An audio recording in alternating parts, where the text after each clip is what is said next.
Hey guys, tonight we're taking a deep dive into what might seem like a dream job from legend being a samurai in feudal Japan. Forget the thrilling battles, the heroic last stands, and the romanticized notions of unwavering loyalty and fierce combat. You're about to discover why being a samurai during peacetime sucked more than war. This wasn't a life of endless glory, it was a brutal existence defined by existential crisis, crushing financial burdens, and soul crushing monotony. Frankly, you probably wouldn't survive the first month of peacetime without longing for the simpler, if more dangerous, life of a warrior. So, before you get comfortable, take a moment to like the video and subscribe, but only if you genuinely enjoy what I do here. Tell me, where in the world are you tuning in from? And what time is it for you right now? Now, dim the lights. Maybe turn on a fan for that soft background hum. And let's ease into tonight's journey together. You find yourself suddenly transported to Japan, not during the tumultuous Sengoku period of constant warfare, but during the long, relatively stable Edo period, 1603-1868. A time of enforced peace under the Tokugawa shogunate. You are a samurai, a member of the warrior class, instantly recognizable by your two swords, daisho.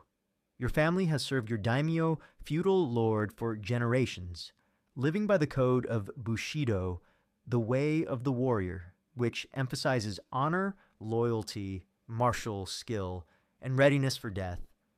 But there's a problem: there are no wars to fight. This fundamental shift from a warrior's primary purpose to a life of relative calm, this identity crisis in a time of peace, was the first, and perhaps most insidious, reason why your life as a samurai now profoundly sucked. In the chaotic centuries leading up to the Edo period, a samurai's life was clear: fight, die, or achieve glory on the battlefield. Your purpose was to wield your katana, protect your lord, and conquer new territories. Your skills were constantly honed in real combat, and your value was directly proportional to your martial prowess. Death was a constant companion, but so too was the clear, unwavering sense of purpose. With the establishment of the Tokugawa shogunate, internal wars largely ceased. The country was unified, and the daimyo were brought under the shogun's strict control. Borders were closed, and foreign threats were minimal. For generations, samurai had been the undisputed ruling class, defined by their ability to kill and defend. But now, that defining purpose vanished. The professional killer was suddenly living in a world that, ironically, no longer needed his primary skill. It truly sucked to be a professional warrior in a time of peace. This left hundreds of thousands of samurai, from high-ranking retainers to low-ranking foot soldiers, in a profound state of existential crisis. Your identity was forged in war, but your reality was peace. What was a warrior without a war? Your martial skills. Once the very essence of your being became largely ceremonial. You still trained, of course, practicing your sword forms and archery, but the stakes were gone. The thrill of battle was replaced by the tedious repetition of practice drills, knowing you might never truly test your mettle. The government, keenly aware of the restless warrior class, tried to redefine the samurai's role. Instead of fighting, you were now expected to become bureaucrats and administrators. High-ranking samurai might serve as officials in the daimyo's court, managing his domains, collecting taxes, or overseeing public works. Lower-ranking samurai might find themselves as clerks, guards, or even minor police officers in the streets of Edo, modern-day Tokyo, or their local castle towns. Imagine spending years mastering the art of the sword, only to find yourself buried under stacks of paperwork, tallying rice harvests, or mediating petty disputes between merchants. Your fierce warrior spirit was now confined to an office, exchanging a katana for an abacus, It really sucked to swap your sword for a calculator. This transition was incredibly difficult. Samurai were trained in martial arts and Bushido, not in Confucian administration or economic management. Many found the mundane, sedentary life of a bureaucrat incredibly boring, frustrating, and even humiliating. Their specialized skills were irrelevant, and their fierce independence clashed with the rigid, hierarchical structures of peacetime government. The intellectual demands of administration, while perhaps not as physically taxing as war, were entirely different from what they had been trained for, often leading to incompetence or deep dissatisfaction. The concept of Bushido itself underwent a significant transformation during peacetime. What was once a practical code for conduct in battle evolved into a more philosophical and moral framework, emphasizing loyalty, self-discipline, honor, and duty. Scholars like Yamaga Soko redefined Bushido, placing emphasis on the samurai's role as a moral exemplar, a guardian of societal order, rather than just a warrior. This intellectual shift, however, did not always provide a satisfying answer to the samurai's fundamental identity crisis. How do you embody the spirit of the sword when you are forbidden to draw it in anger? One common misconception is that all samurai were powerful, wealthy lords. The vast majority were lower-ranking retainers, often living on meager stipends, their fortunes directly tied to their lord's domain. For these rank-and-file samurai, the identity crisis was even more acute, as they lacked the prestige and intellectual stimulation of the higher ranks, often finding themselves in truly menial administrative tasks or simply existing as unemployed gentlemen living off their stipend. Historians still meticulously study the various social strata within the samurai class during the Edo period, revealing a diverse, often struggling, population rather than a monolithic, uniformly glorious warrior elite. Furthermore, the lack of warfare meant a profound loss of purpose. The threat of death on the battlefield, while terrifying, had provided a clear, ultimate goal. Now, your life stretched before you, a long, monotonous expanse of bureaucratic tasks and ritualized training. With no clear purpose to lend it meaning, this existential emptiness, this pervasive boredom, could drive even the most disciplined samurai to despair or to seek dangerous, destructive outlets for their pent-up energy and martial spirit. So, the advent of peace, while celebrated by the common people, ushered in a profound and sucky identity crisis for the samurai. Their primary purpose was gone, their skills rendered largely ceremonial, and their warrior spirit confined to the mundane world of bureaucracy. This forced transformation from battle-hardened fighters to bored administrators was the first, and perhaps most insidious. Misery that defined the life of a samurai during peacetime, having grappled with the existential crisis of being a warrior in peacetime. You, the samurai, were then confronted by a more tangible, yet equally crushing source of misery, financial ruin. Forget vast personal wealth and endless resources. The long peace of the Edo period slowly but relentlessly eroded the economic stability of the samurai class, making your seemingly privileged life profoundly sucky. Imagine your situation. As a samurai, you belong to the ruling warrior class, theoretically at the top of the social hierarchy. However, your income was not derived from trade or manufacturing. It came from a stipend, fuchimi, paid to you by your daimyo. This stipend was usually paid in koku shei, a unit of rice equivalent to the amount needed to feed one person for 1 year, about 150 kilaru or 330 pounds. Your stipend would typically be a fixed amount, often several tens or hundreds of koku per year, depending on your rank and your lord's wealth. It truly sucked to be paid in rice. The problem was, While rice was the primary currency for your stipend, you lived in a rapidly monetizing economy. Merchants, artisans, and commoners dealt in copper, silver, and gold coins. You needed cash for everyday expenses, for clothes, for tools, for entertainment, and for the various services you required. Converting your rice stipend into cash often meant dealing with rice brokers, who would charge a fee, and the fluctuating price of rice could significantly devalue your income. If the rice harvest was good, prices would fall, and your fixed stipend would be worth less in cash. If the harvest was poor, prices might rise, but your income was still fixed, making it harder to afford other necessities. You were often at the mercy of market forces you couldn't control. Furthermore, maintaining your samurai status was incredibly expensive. You were expected to uphold a certain lifestyle, even if your actual income didn't support it. This included weapons maintenance. Your swords, the very soul of the samurai, required constant care, polishing, rewrapping the hilt, and maintaining the scabbard were specialized tasks that often cost money. While you had inherited them, keeping them in pristine condition was a continuous expense. Clothing and appearance. You were expected to dress in a certain manner, reflecting your status, even if it was simple cotton kimonos for daily wear.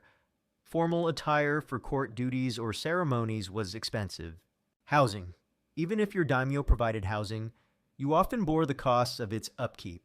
Retainers, higher-ranking samurai, were expected to maintain a small retinue of servants or lower-ranking samurai.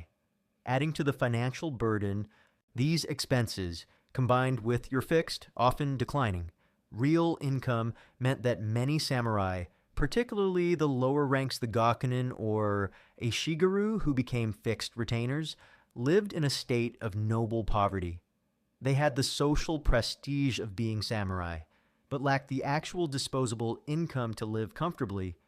Imagine being revered as a warrior, but constantly worrying about how to pay for your next meal or repair your worn-out clothes.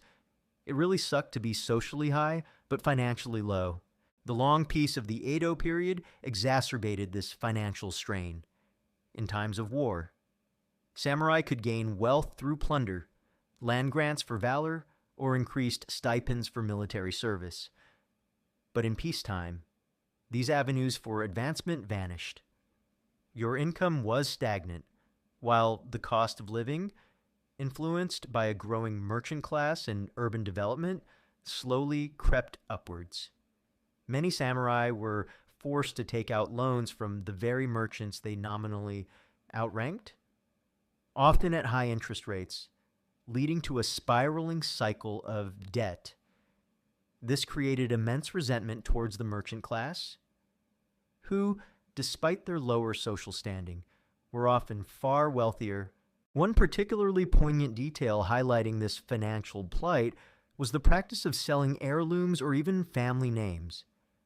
Desperate samurai might sell their valuable swords, their family's soul, armor, or other ancestral items to make ends meet.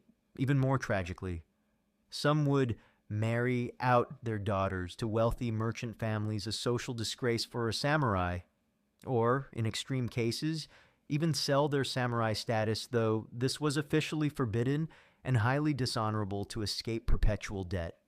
This erosion of their honor and identity for financial survival underscores the depth of their desperation. One common misconception is that all samurai maintained a strict, unyielding adherence to Bushido regardless of their economic circumstances. While the ideal was powerful, the realities of noble poverty often forced compromises. Historians still meticulously study samurai household accounts, debt records, and official decrees on samurai finances like the Kansei reforms, which tried to alleviate samurai debt to understand the complex interplay between their economic struggles and their adherence to the warrior code, revealing a more nuanced and often tragic picture of their daily lives. Furthermore, the rigorous demands of alternate attendance sankin kotai placed an additional, crushing financial burden on daimyo, who in turn squeezed their samurai retainers. Daimyo were required to spend alternate years in Edo, the shogunal capital, and maintain lavish residences there, along with vast retinues.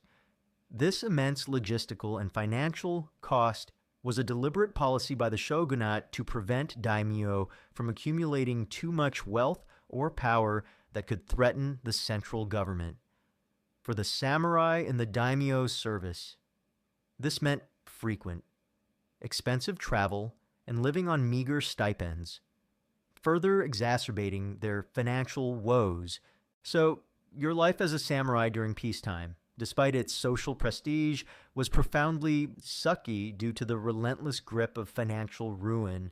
You were trapped in a system where your income was fixed and often insufficient, your expenses were unavoidable, and your avenues for wealth were non-existent. This constant struggle with noble poverty, forcing you into debt and compromising your very honor, was a defining and deeply miserable aspect of your existence, revealing a far less glamorous reality than the legends suggest, even as you grappled with the soul-crushing financial realities of peacetime. Your life as a samurai was further constricted by a suffocating web of rigid protocol and elaborate etiquette. Forget personal freedom or spontaneous action. Every aspect of your daily existence, from the way you walked to the way you spoke, was meticulously dictated by centuries of tradition, making your seemingly noble life profoundly sucky. Imagine your daily routine in your lord's castle or in the samurai district of a castle town. It didn't begin with personal preference. It began with a strict adherence to a vast, unwritten code of conduct. Your clothing, while outwardly simple, was prescribed by your rank, the season, and the specific occasion. You would meticulously dress in your kimono, hakama trousers, and haori jacket, ensuring every fold was correct, every tie secure. For formal occasions, the elaborate kamishimo, a set consisting of kataginu, stiff-shouldered garment, and hakama would be worn, restricting movement and demanding a dignified, almost robotic posture. There was no casual Friday for a samurai. Your appearance was a constant performance of your status. It truly sucked to be judged by your clothes all the time. Your interactions with superiors were a minefield of potential missteps. Every bow had a precise angle, every phrase a specific honorific. Speaking out of turn, addressing someone of higher rank without the correct deference, or failing to acknowledge a superior's presence with the proper gesture could be interpreted as a grave insult, leading to severe reprimand or even punishment. Imagine constantly self-censoring your words, perpetually aware of your exact position in a rigid social hierarchy, ensuring you never inadvertently offended someone more powerful than yourself. This constant vigilance was mentally exhausting. Meals were not relaxed affairs. They were often formal occasions, especially if shared with your lord or high-ranking samurai. You would sit in a prescribed posture, often seiza, kneeling with your buttocks resting on your heels, which, while respectful, was incredibly uncomfortable for prolonged periods. Every utensil placement, every sip of tea, every mouthful of rice would be governed by etiquette. Eating was a disciplined act, not a moment of casual enjoyment. Even your walking and posture were dictated. A samurai was expected to carry himself with a dignified, upright posture, reflecting his martial training and inner discipline when walking in public, especially through a castle. There were specific routes for different ranks and strict rules about how you carried your swords and how you greeted others. You couldn't slouch, run, or express unseemly haste. Your body was a living advertisement of your adherence to the rules. It really sucked to have your body constantly on display. The concept of bushido, the way of the warrior, While offering a moral framework, also imposed immense pressure for conformity. It evolved in peacetime to emphasize loyalty, self-discipline, honor, and duty, often at the expense of individual desires or even common sense. You were expected to embody these ideals flawlessly, even when they clashed with practical realities or personal feelings. This constant striving for an abstract ideal of perfection was a heavy burden, contributing to a sense of never quite measuring up. This rigid protocol extended to every social interaction, from the elaborate tea ceremony, where every movement was a ritual, to formal visits between samurai households. The rules of etiquette were paramount. A faux pas could bring shame not only upon yourself, but also upon your lord and your entire family. This created a pervasive atmosphere of anxiety, where social interaction was less about genuine connection and more about meticulous performance. It truly sucked to live in a constant social performance. One common misconception is that all samurai were highly educated in all aspects of traditional arts, while many were. Their primary education was in martial arts and classical texts, with etiquette and protocol being learned through rote memorization and practical experience within the household. The mastery of complex social rules was just as important for a samurai's career advancement as their skill with a sword. Historians still meticulously study Edo period etiquette manuals and samurai codes of conduct to understand the intricate social expectations placed upon samurai, revealing a world of dizzying complexity. Furthermore, the very omnipresence of your two swords, daisho, served as a constant reminder of this rigid protocol. You were rarely without them, even indoors. The way you wore them, the way you handled them, the way you drew them even slightly, all were governed by strict rules, imbued with symbolic meaning. Drawing your sword unnecessarily, or even bumping scabbards with another samurai, could be construed as a challenge, potentially leading to a deadly duel. Your very identity was tied to these weapons, which in peacetime became more of a ceremonial burden and a constant source of potential danger rather than a practical tool. The lack of personal freedom inherent in this rigid system was soul-crushing. You had little room for individual expression, for pursuing personal interests outside of your prescribed duties, or for simply relaxing and being yourself. Your life was a constant performance, a public display of adherence to a complex set of rules, ensuring that your every action reinforced the social hierarchy and the absolute authority of the shogunate. So, your life as a samurai during peacetime, despite its social prestige, was profoundly sucky due to the suffocating weight of rigid protocol and elaborate etiquette. Every aspect of your daily existence, from your clothing to your conversations, was meticulously dictated by tradition, leaving little room for personal freedom or genuine self-expression. This constant performance of status and adherence to strict rules was a defining, profoundly miserable aspect of your gilded, yet utterly constrained life. Even as you, the samurai, were constrained by rigid etiquette and financial woes, your most iconic possession, the katana, remained a constant, heavy presence. Once a tool of war and a symbol of your very purpose, during peacetime, it became a dangerous burden, a constant reminder of violence in a peaceful era, making its presence profoundly sucky. Imagine the weight. You carry two swords, daisho, the long katana, and the shorter wakizashi. These are not lightweight accessories. They are finely crafted, exceptionally sharp weapons made of steel, weighing several pounds each, balanced perfectly for lethal combat.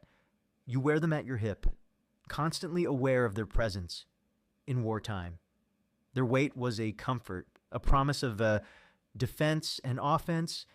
In peacetime, it was a perpetual physical burden, chafing against your side, hindering fluid movement, and requiring constant vigilance. It truly sucked to wear your job title. Literally, the maintenance of your swords was a meticulous, unending chore.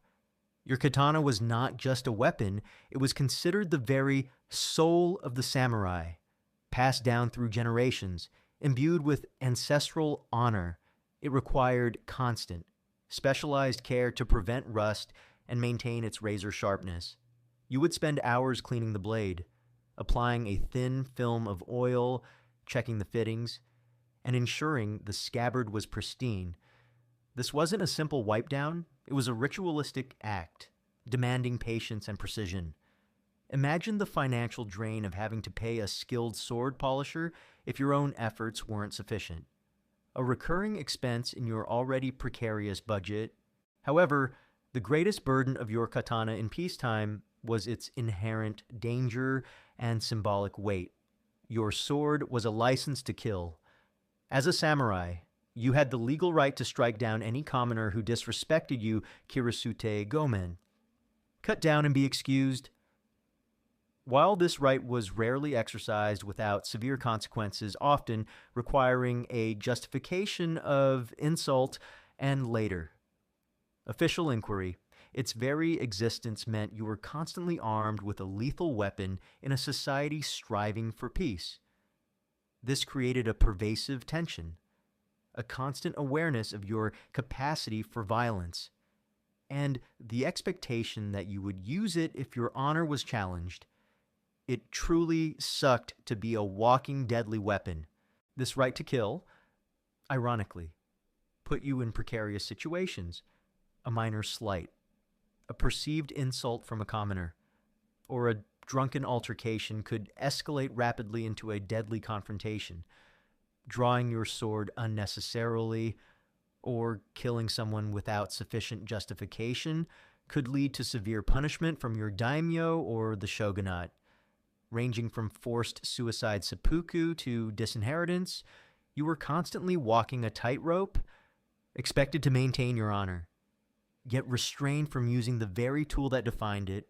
The very presence of your swords in public created a subtle, yet pervasive, atmosphere of fear and resentment among the common populace.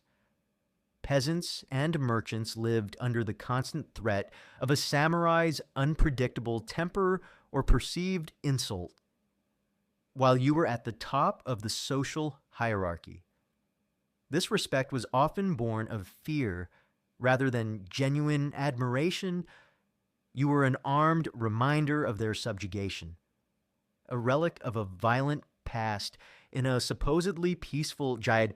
One unique detail, often highlighted in samurai lore, is the profound spiritual connection a samurai had with his katana. It was not just metal, it was believed to possess a spirit imbued with the history of its makers and wielders.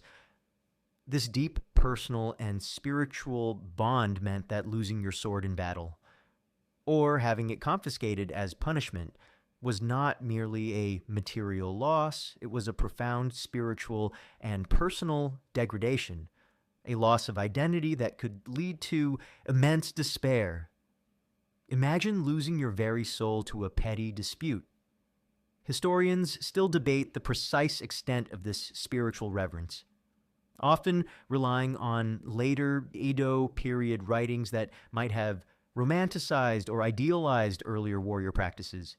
Furthermore, the lack of real combat meant that your primary skill, swordsmanship, largely atrophied in practical terms. While you practiced endlessly, the raw, unpredictable reality of a life or death duel was rarely experienced. This could lead to a constant nagging doubt about your own abilities, a fear that if war ever returned, your skills, honed in ritualized practice, would be insufficient against a real enemy. This existential anxiety about your own martial's prowess added another layer of psychological burden. So, your katana, the very symbol of your identity and honor, became a profound burden during peacetime. It was an expensive, demanding possession, a constant reminder of your capacity for violence, and a potential catalyst for deadly encounters.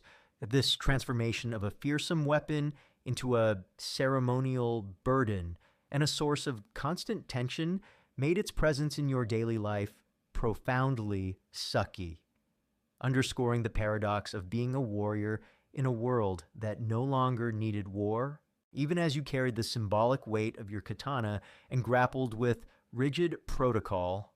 A different kind of terror haunted many samurai during peacetime, the terrifying prospect of becoming a ronin. Forget the romanticized wandering swordsman.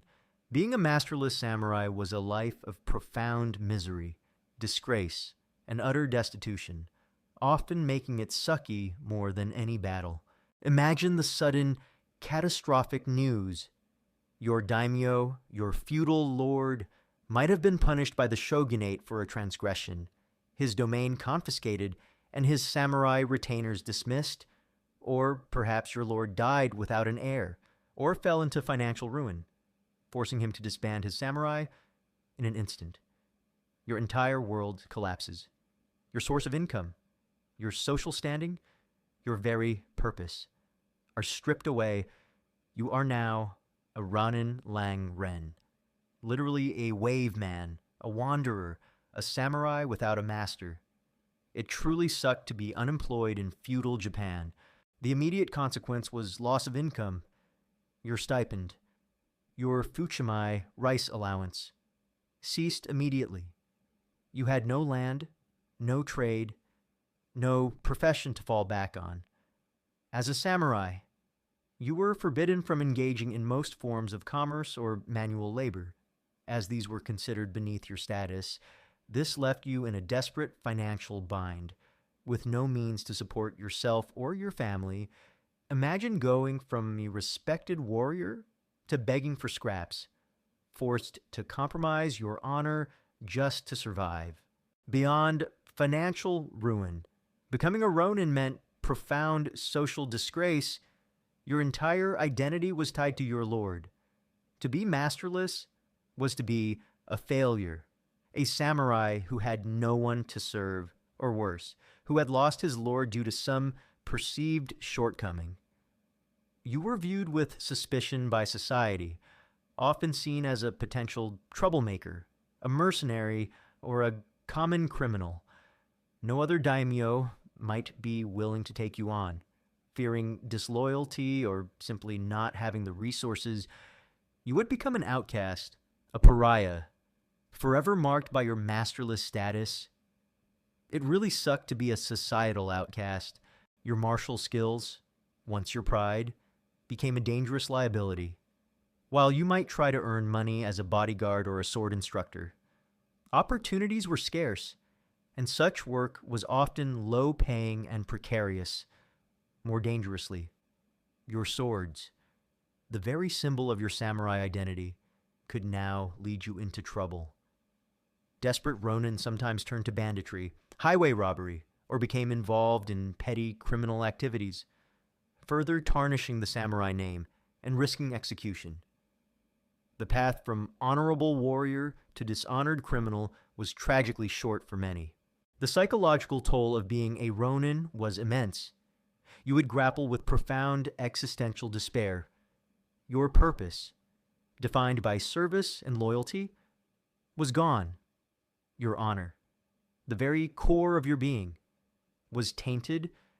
You would face constant hunger, humiliation, and the gnawing feeling of worthlessness. Many ronin succumbed to alcoholism, gambling, or violence, seeking to dull the pain of their lost identity. Others chose the ultimate act of reclaiming their honor, seppuku ritual suicide, believing death was preferable to a life of disgrace. It really sucked to have your only dignified option be death. The famous story of the 47 Ronin Chi Sui Lang Shi. Ako Roshi, though a romanticized legend, vividly illustrates the core dilemma of the Ronin. These samurai chose to avenge their fallen lord, knowing it would lead to their own ritual suicide. Their act became a powerful symbol of ultimate samurai loyalty and self-sacrifice. But it also highlights the desperate, Tragic choices forced upon masterless warriors in a world without war. This unique detail about the depth of their loyalty and subsequent sacrifice provides a poignant insight into the Ronin's mindset. Historians still debate the precise historical accuracy of every detail in the 47 Ronin account, but its enduring cultural significance undeniably reflects the profound existential struggles of the masterless samurai during peacetime. Furthermore, the family of a Ronin would also suffer immensely.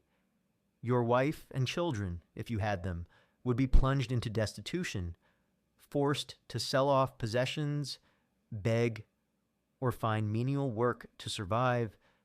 Your children would inherit the social stigma of being from a Ronin family, limiting their own prospects. Your disgrace was not just your own. It extended to your entire lineage, ensuring that the misery of your masterless status rippled through generations. The only faint glimmer of hope for a Ronin was to find a new lord, or to be pardoned and reinstated by the shogunate. But these opportunities were exceedingly rare, requiring immense luck, powerful connections, and often a willingness to perform some exceptional service. For most, the life of a Ronin was a slow, agonizing descent into irrelevance, poverty, and ultimately a forgotten death far from the glory they once knew. So, while the idea of a wandering, independent samurai might seem romantic, the reality of becoming a Ronin during peacetime was profoundly sucky. It meant financial ruin, crushing social disgrace, existential despair, and a constant struggle against destitution and violence. Your life was defined by what you had lost: your master, your purpose, and your honor, making it a continuous, brutal reminder that a warrior without a war was a lost soul in a world that had no place for him. Even as you face the profound despair of being a Ronin or the soul-crushing boredom of bureaucracy, your life as a samurai during peacetime was constantly burdened by another internal conflict: the moral dilemmas arising from Bushido's shifting ground. Forget the clear-cut heroics of war. The strict warrior code, once a guide for battle, often clashed with the pragmatic, often morally ambiguous realities of a peaceful, civilian-focused era, making your very sense of honor profoundly sucky. Imagine the teachings of Bushido, the way of the warrior. You were raised with its core tenets: loyalty to your lord, courage in the face of death, honor above all else, self-discipline, austerity, and martial prowess. In wartime, these ideals were clear. You fought, you killed, you died for your lord. Your purpose was absolute, and your moral compass, however brutal, was unwavering. It truly sucked when your guiding principles started contradicting each other. But in peacetime, the meaning of these virtues became twisted, ambiguous, and often contradictory. Loyalty. To whom did your absolute loyalty truly belong? To your daimyo, who might be incompetent or financially ruinous, to the distant shogun, who enforced a peace that stripped you of your purpose, or to your own sense of honor, which might demand actions that conflicted with official policy? The rigid hierarchy could create agonizing dilemmas. Imagine your lord ordering you to participate in a corrupt scheme that benefited him but harmed innocent commoners. Your loyalty to him would demand obedience, but your Bushido might also contain a sense of justice. What do you do? This constant internal conflict between absolute obedience and moral principle was a heavy psychological burden. Martial prowess. Your entire existence was defined by your skill with the sword, your readiness for battle. But in peacetime, drawing your sword without extreme provocation was strictly forbidden and could lead to severe punishment, including forced suicide, seppuku. How do you maintain your identity as a warrior when your primary skill is rendered obsolete and its use is outlawed? The pent-up aggression, the yearning for a meaningful display of your martial spirit would fester within you, often leading to duels over minor slights or involvement in criminal activities by desperate ronin. You were a living paradox, a warrior forbidden to fight. It really sucked to be a lethal weapon with no target. Austerity versus necessity. Bushido emphasized a life of simplicity and self-control. Yet, as we discussed, financial hardship was rampant. Maintaining your status, your two swords, and supporting your family often required compromising this ideal. You might be forced to take out loans from despised merchants, or engage in petty corruption to make ends meet. Acts that directly contradicted the samurai's noble image and personal integrity. The very ideals you live by pushed you into morally compromising situations, eroding your self-respect. Honor. How do you maintain honor in a world where there are no glorious battles to win, no heroic deaths to prove your worth? Honor shifted from battlefield valor to meticulous adherence to etiquette, ritual, and bureaucratic protocol. A misplaced word, a minor social faux pas, could become a grave insult demanding satisfaction. This hyper-focus on rigid social rules, rather than genuine courage, made honor a fragile, easily offended thing, leading to absurd conflicts and petty duels over matters that, in wartime, would be utterly insignificant. The rise of Confucian philosophy during the Edo period further complicated Bushido, while it emphasized morality, loyalty, and hierarchical order which suited the shogunate. It also promoted scholarly pursuits and civic administration over pure martial prowess. This shift subtly undermined the samurai's traditional identity, forcing them to adopt a new, less defined role as scholar bureaucrats. While still clinging to their warrior code, this created a philosophical tension, a shifting moral ground that was hard to navigate. One common misconception is that Bushido was a fixed, unchanging code of conduct passed down from ancient times.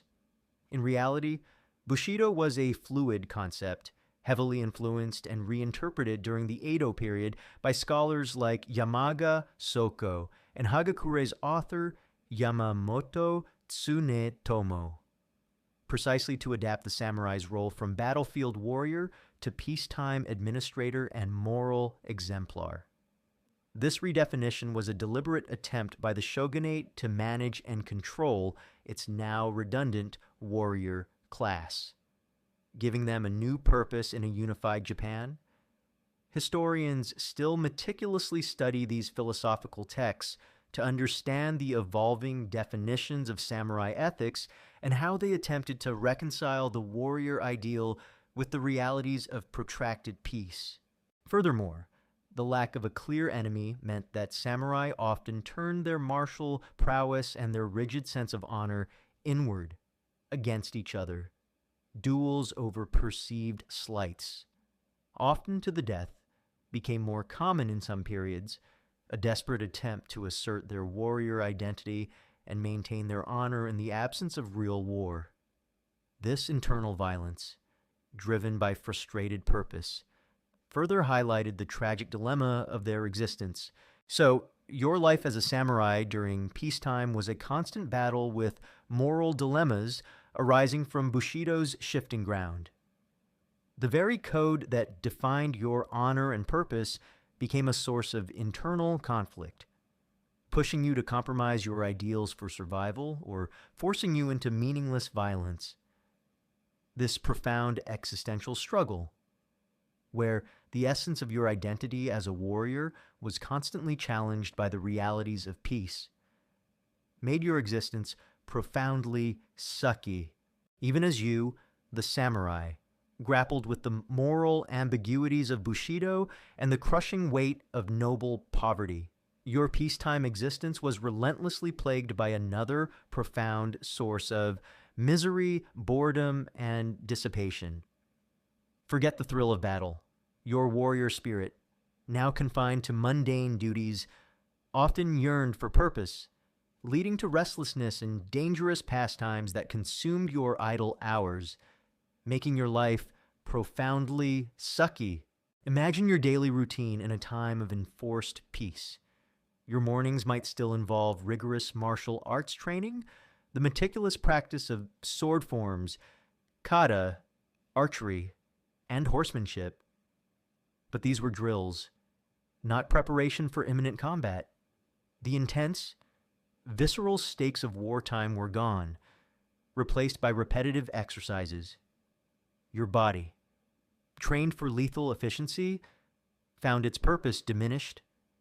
This repetition, without a clear ultimate goal of life or death combat, could quickly become tedious, leading to a deep sense of unfulfillment. It truly sucked to be a professional athlete with no games to play. Your administrative duties, if you had them, often involved endless paperwork, tax collection, or bureaucratic rituals. This mundane existence was a stark contrast to the thrilling chaos of the battlefield. The samurai spirit, honed for decisive action and immediate results, chafed under the slow, tedious grind of peacetime bureaucracy.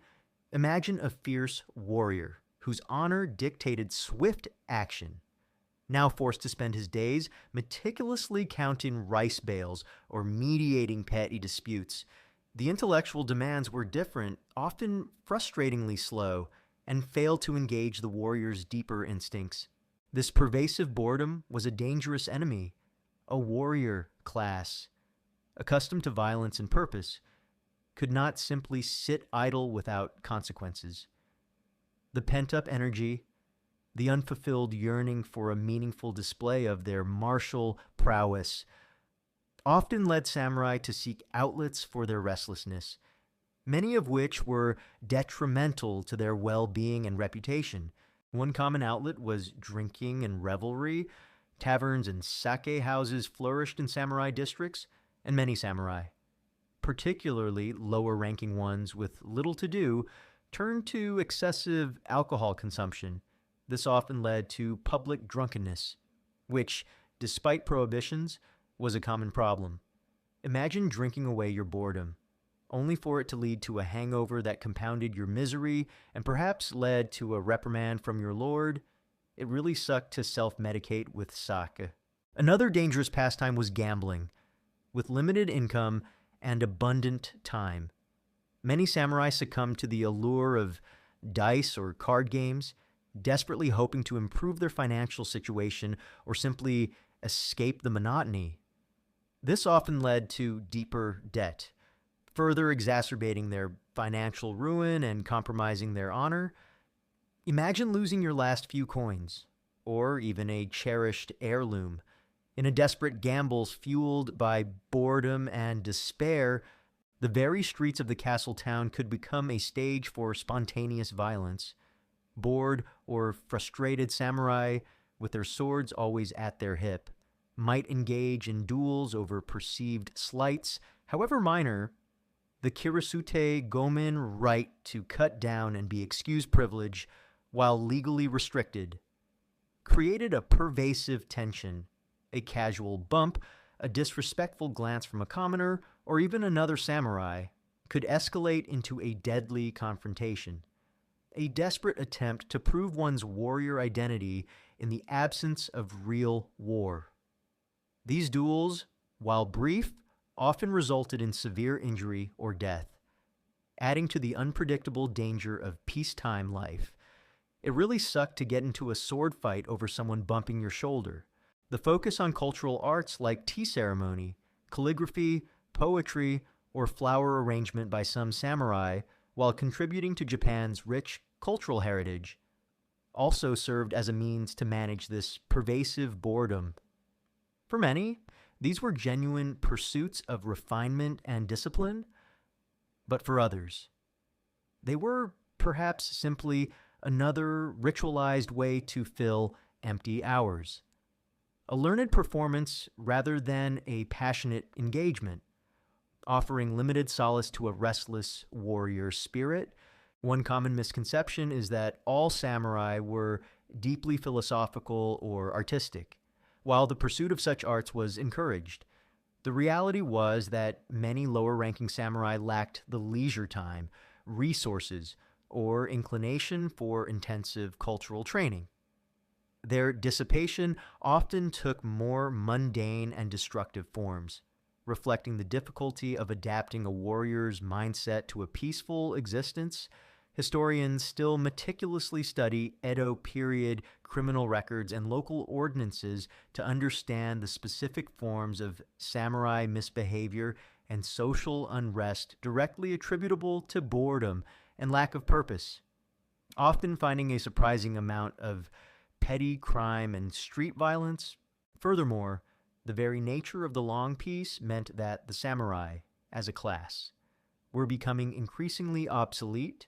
Their raison d'etre was war, and without it, their social function was constantly being redefined, often unsatisfactorily. This existential dilemma, coupled with the daily grind of boredom, created a profound sense of anachronism, a feeling of being a relic in a world that had moved on, further contributing to their misery. So, your life as a samurai during peacetime, far from being a tranquil retirement, was perpetually plagued by boredom and dissipation, the frustration of unfulfilled purpose, the monotony of administrative duties, and the dangerous temptations of drink, gambling, and spontaneous violence all contributed to a profound sense of restlessness and an existential void. This constant internal battle against the very peace you were meant to maintain was a defining, profoundly sucky aspect of your gilded, yet utterly unfulfilling, existence. Even as you, the samurai, wrestled with the internal demons of boredom and the moral dilemmas of Bushido in peacetime, your world was constantly overshadowed by an insidious, pervasive atmosphere of vigilance and espionage. Forget open trust and camaraderie. You lived in a society riddled with spies, informants, and internal plots, making every social interaction a potential minefield and your life profoundly sucky. Imagine your daily life in your lord's domain or in the bustling streets of Edo. The Tokugawa shogunate, after centuries of civil war, maintained its enforced peace through an elaborate system of control and surveillance. This system permeated every level of society, but it was particularly focused on the samurai class, who were the only ones with the martial skill and organization to potentially challenge the shogun's authority. You were both a part of the system and a constant target of its scrutiny. It truly sucked to live in a panopticon of suspicion. Your own daimyo feudal lord was under constant suspicion from the shogunate. He was forced to participate in sankin kotai, alternate attendance, spending alternate years in Edo and maintaining lavish residences there, a crushing financial burden designed to prevent him from accumulating too much wealth or power. When he returned to his domain, his every move was watched, and you, as his samurai retainer, were part of his retinue, meaning you were also under constant observation by the shogunate's myriad spies and informants. These spies could be anyone a fellow samurai in your own clan, a merchant you dealt with, a servant in your household, or even a courtesan in the pleasure quarters. The lines were blurred, and trust was a dangerous luxury. You had to be perpetually cautious about what you said, whom you met, and what opinions you expressed, knowing that an overheard complaint or a perceived act of disloyalty could be reported, leading to severe consequences for yourself and your lord. Imagine constantly self-censoring your conversations, even with friends, never truly knowing who might be listening. It really sucked to live in fear of your own shadow. Internal plots and rivalries within your own clan or among different samurai factions were also a constant threat. Samurai were trained in cunning and strategy, skills that, in peacetime, often turned inward. Jealousy over promotions, disputes over stipends, or disagreements over policy could lead to subtle, insidious plots to undermine rivals. You might find yourself caught in a web of rumors, false accusations, or subtle sabotage, desperately trying to protect your reputation and your position without openly displaying weakness. The shogunate also encouraged a climate of mutual suspicion through its various policies. For example, the Ganin Gumi Wu Renzu, a system of mutual responsibility groups among commoners, technically extended to some degree to samurai as well, where families were held collectively responsible for each other's actions. While perhaps not as rigidly applied to samurai households, the underlying principle of collective surveillance was present, ensuring that your behavior was constantly monitored by your peers and superiors. This pervasive atmosphere of vigilance meant that authentic personal relationships were incredibly difficult to forge. How could you truly trust someone when they might be reporting your words to a higher authority? How could you express your frustrations or doubts when any dissent could lead to ruin? This constant need for self-preservation and the suppression of genuine emotion led to a profound sense of emotional isolation, even within your own social class. It really sucked to be emotionally constipated by constant surveillance. One common misconception is that the Edo period was entirely peaceful and stable due to the shogunate's strong rule. While large-scale civil wars ceased, the peace was often maintained through rigorous control, constant surveillance, and the suppression of dissent, leading to a pervasive undercurrent of tension and suspicion throughout society, particularly among the samurai. The very need for such extensive espionage networks indicates the underlying fragility of this peace and the constant potential for internal unrest. Historians still meticulously study the intelligence-gathering methods of the shogunate and various daimyo, often finding complex networks of spies and a sophisticated understanding of information control. Furthermore, the Code of Bushido, with its emphasis on loyalty, could be twisted by this system of surveillance. Loyalty became less about genuine devotion and more about outward performance, about avoiding suspicion and demonstrating unwavering adherence to the shogun's or daimyo's will. This instrumentalization of virtue added another layer of cynical reality to the samurai's existence, making their moral compass a tool for survival rather than pure principle. The psychological toll of living under constant surveillance was immense. It bred paranoia, anxiety, and a deep sense of being constantly observed. Never truly free to be yourself, your mind would be perpetually engaged in assessing threats, analyzing whispers, and maintaining a facade of perfect obedience. This relentless mental strain contributed significantly to the inner misery of a samurai, turning their privileged existence into a life defined by quiet vigilance and suppressed fear. So, your life as a samurai during peacetime was profoundly sucky due to the pervasive atmosphere of vigilance and espionage. You were constantly under scrutiny, your every word and action potentially reported, and your relationships tainted by suspicion. This relentless surveillance, coupled with the internal plots and rivalries within your own class, made your existence a constant battle against unseen enemies, ensuring that, even in peace, your life was far from tranquil. Even as you navigated the treacherous currents of espionage and grappled with your internal identity crisis, your life as a samurai during peacetime was increasingly overshadowed by a growing and painful reality social stigma. Forget universal reverence. You were becoming an anachronism, a figure of both fear and resentment, an outdated warrior in a changing world. making your existence profoundly sucky. Imagine walking through the streets of a bustling Edo period city, your two swords daisho at your hip, instantly marking you as a samurai. While some commoners might still show deference out of habit or fear, a new undercurrent of resentment would be palpable. The long peace had seen the rise of the merchant class chonin who, despite being at the bottom of the official Confucian social hierarchy, a scholar, farmer, artisan, merchant, had accumulated immense wealth. They funded the flourishing urban culture, the pleasure quarters, and controlled the economy. Meanwhile, you, the samurai, struggled with noble poverty, often in debt to these very merchants. It truly sucked to be socially superior, but financially inferior.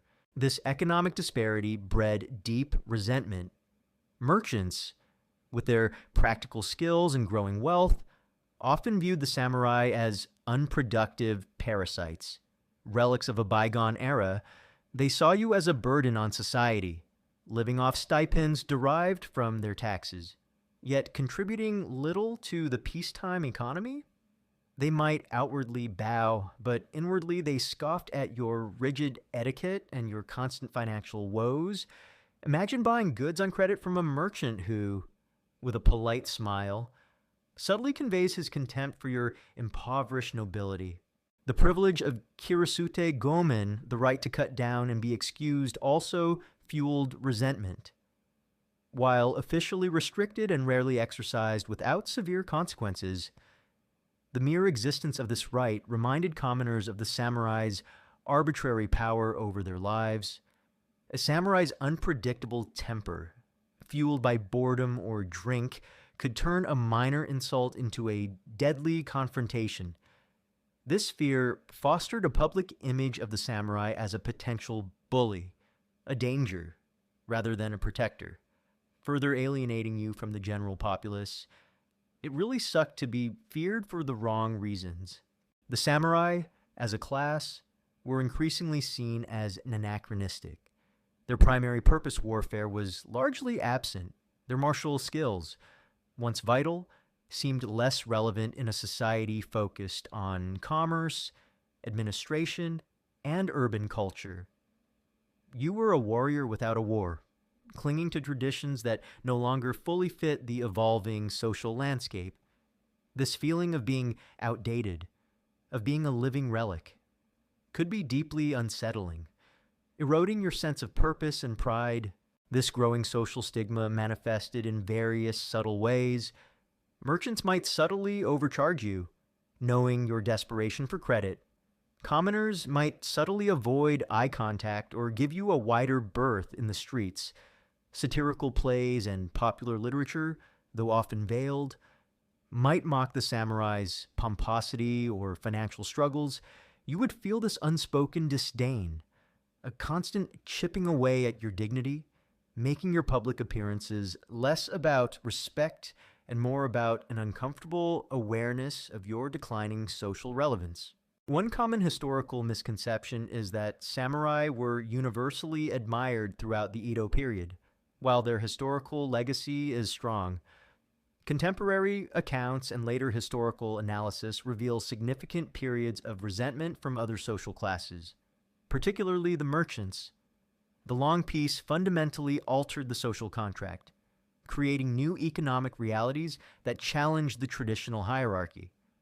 This tension eventually contributed to the breakdown of the Tokugawa shogunate itself. Historians still meticulously study Edo period popular culture, eiga-jiu, ukiyo-e woodblock prints, kabuki plays, and urban records to gauge the precise levels of popular disdain for the samurai class, finding a complex mix of fear, respect, and resentment. Furthermore, the strict social hierarchy that placed you at the top also isolated you. You were forbidden from associating too freely with commoners or engaging in their trades. This meant you couldn't easily adapt to the changing economy or form bonds outside your struggling class. You were trapped by your own status, prevented from finding new purpose or alleviating your financial woes through unconventional means. Your social superiority became a cage, isolating you from the very people who were building the new prosperous Japan. The very concept of Bushido, which emphasized moral purity and martial prowess, sometimes made it harder for samurai to adapt to this changing social landscape. The strictures of honor prevented them from engaging in commerce or manual labor, reinforcing their economic struggles. Their pride made it difficult to accept their declining social relevance. This internal adherence to an increasingly outdated code often exacerbated their external problems, turning their virtues into vices in the eyes of a changing society. So, your life as a samurai during peacetime was profoundly sucky due to the pervasive and growing social stigma. You were increasingly seen as an anachronism, a burden, and a figure of fear rather than genuine respect. This erosion of your social standing, coupled with your financial struggles and existential crisis, created a profound sense of isolation and irrelevance, ensuring that your life in peacetime was a constant battle against a world that was slowly, subtly, moving on without you.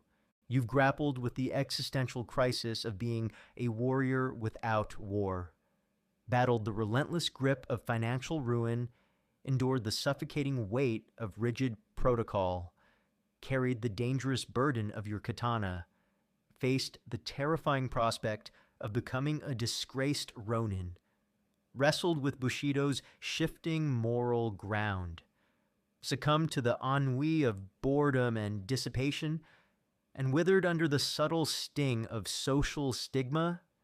As the imagined clang of your idle swords fades and the phantom ache of unfulfilled purpose subsides, a final, chilling truth settles upon you. Your life as a samurai during peacetime was a gilded cage, a profound paradox of immense social prestige entwined with crushing financial hardship, existential emptiness, and a yearning for a past that no longer existed.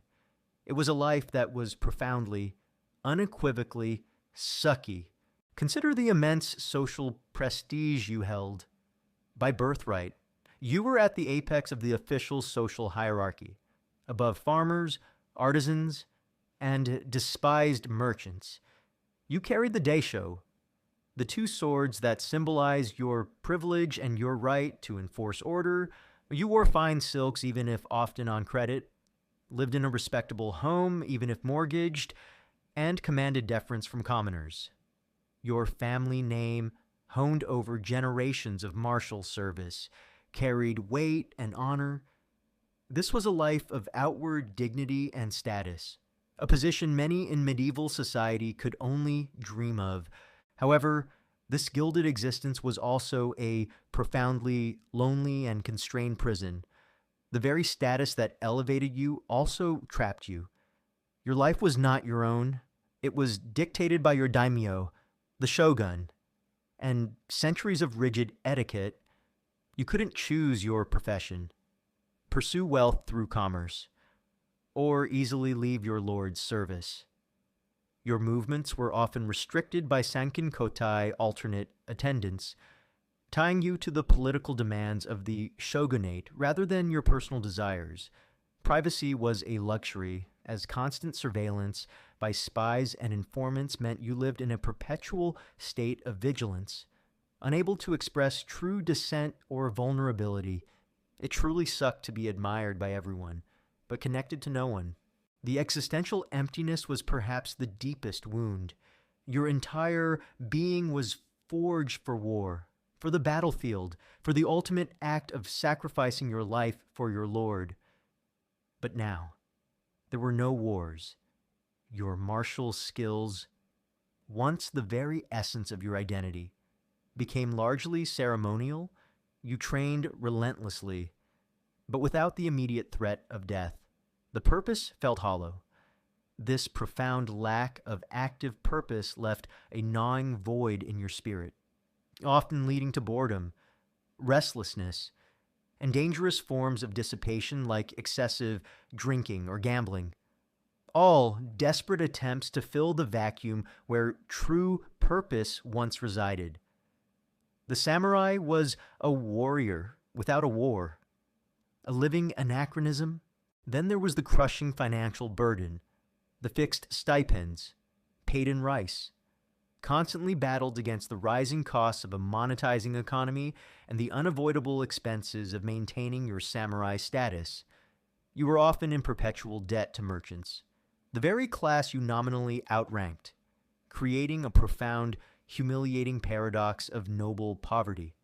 This constant struggle for financial survival eroded your honor, forced compromises, and constantly reminded you of your precarious economic standing, making the pursuit of Bushido's austere ideals a bitter irony. It really sucked to be a respected pauper. The moral dilemmas posed by a peacetime Bushido further compounded your misery. The strict code, once a clear guide for battle, became ambiguous and contradictory in a world of the peace and bureaucracy. Loyalty to your lord could clash with your personal sense of justice. Maintaining honor could force you into petty duels or compromise your integrity. This internal struggle, wrestling with principles that no longer perfectly fit your reality, was a constant psychological burden, adding another layer to your unfulfilled existence. Finally, the social stigma that slowly emerged, particularly from the rising merchant class, chipped away at your prestige. You were increasingly viewed as an unproductive burden, a relic of violent past in a society striving for stability and commerce. The reverence you received was often born of fear, not genuine admiration, and your rigid adherence to outdated protocol made you seem aloof, perhaps even ridiculous, to those who now controlled the true wealth of the nation. Your social standing, while legally supreme, felt increasingly hollow and resentful. One particularly poignant and often overlooked detail is the samurai's relationship with death in peacetime. Bushido emphasized death before dishonor, and a warrior's ultimate glory lay in a meaningful death in battle or honorable seppuku in peacetime. However, the opportunities for such deaths were rare. This meant that the ideal death became elusive, contributing to the existential vacuum. Some samurai might even provoke duels or engage in reckless behavior, subconsciously seeking that good death that wartime had provided. This desperate search for a meaningful end, denied by peace, adds another layer of profound misery to their existence. Historians still meticulously study samurai wills, epitaphs, and philosophical writings to understand their complex attitudes towards death in an era without war, revealing a spectrum of responses from resignation to desperate yearning. Ultimately, your life as a samurai during the Edo period was not the glorious tale often told. It was a gilded prison, a paradox where outward prestige masked profound internal suffering.